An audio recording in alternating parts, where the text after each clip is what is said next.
اعوذ باللہ من الشیطان الرجیم بسم اللہ الرحمن الرحیم رب اشرح لی صدری ویسر لی امری واحلل عقدۃ من لسانی یفقهوا قولی رب یسر ولا تعسر ودمم بالخیر وبک نستعین اما بعد فاعوذ باللہ من الشیطان الرجیم بسم اللہ الرحمن الرحیم۔ السلام علیکم ناظرین، ہم نے پچھلی چند ویڈیو سے قرآن پاک فرقان حمید کا ترجمہ آپ کی خدمت میں پیش کرنا شروع کیا تھا اور اسی سلسلے کو ہم آگے بڑھائیں گے اور سورہ البقرہ کی آیت نمبر 237 سے 239 تک کا ترجمہ آپ کی خدمت میں پیش کریں گے۔ اور اگر آپ کی ویڈیو دیکھنے کے بعد اچھی لگے اسے لائک کریں، میرے چینل کو سبسکرائب کریں۔ آئیے ہم شروع کرتے ہیں۔ اعوذ باللہ من الشیطان الرجیم بسم اللہ الرحمن الرحیم وَإِن طَلَّقْتُمُوهُنَّ مِن قَبْلِ أَن تَمَسُّوهُنَّ وَقَدْ فَرَضْتُمْ لَهُنَّ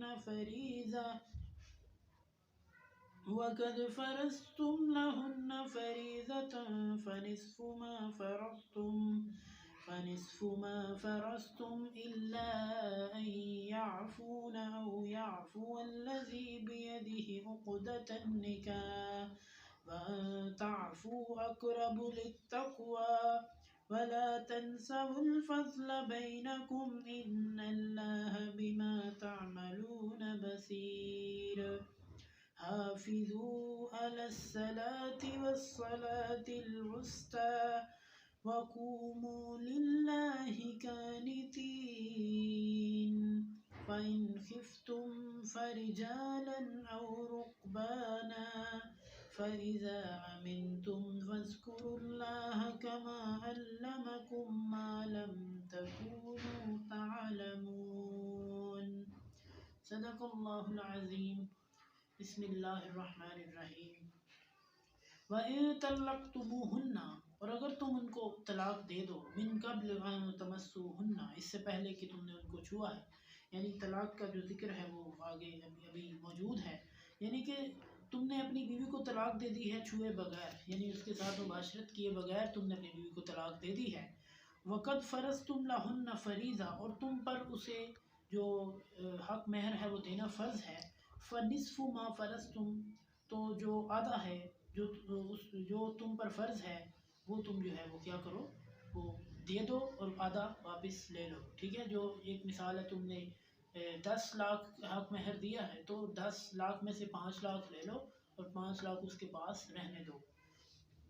إِلَّا أَن يَعْفُونَ، مگر یہ کہ وہ تمہیں معاف کرتے ہیں، یعنی وہ عورت کہے کہ کوئی نہیں آئے، میں نہیں تم سے حق مہر جو ہے وہ اس حوالے سے مطالبہ نہیں کرتی، جتنا دیا وہ بہتر ہے۔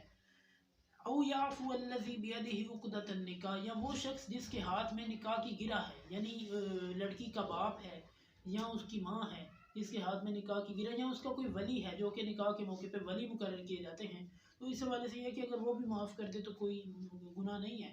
وَأَن تَعْفُوا أَقْرَبُ لِلتَّقْوَىٰ، اور اگر تم معاف کر دو تو یہ زیادہ تقویٰ کے قریب ہے، یعنی اگر بیگم جو ہے وہ شوہر کو کہے کہ کوئی بات نہیں، حق مہر اگر تم نے مجھے پہلے نہیں دیا تو کوئی نہیں، میں تم سے اب مطالبہ نہیں کر رہی، تو یہ زیادہ پرہیزگاری والی بات ہے۔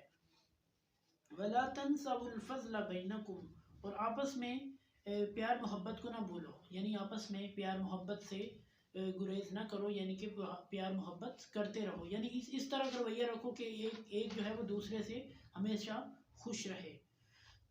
ان اللہ بما تعملون بصیر، بے شک اللہ تعالیٰ جو تم اعمال کرتے ہو ان کو دیکھ رہا ہے۔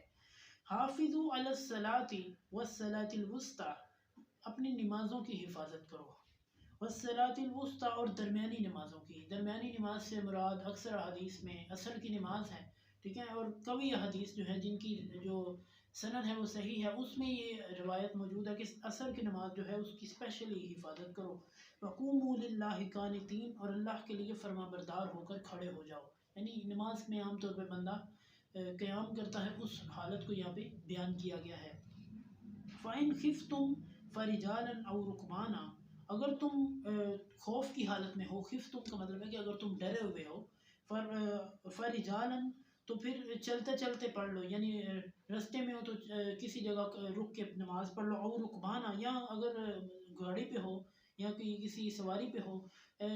پہلے دور کی بات ہے کہ جب صحابہ کرام رضوان اللہ مجمعین جو ہے وہ گھوڑوں پہ اونٹوں پہ سفر کیا کرتے تھے تو نبی کریم صلی اللہ علیہ وسلم اپنی اونٹنی کا رخ کسی بھی طرف ہوتا وہ نماز پڑھ لیا کرتے تھے اس کے اوپر ہی، ٹھیک ہے۔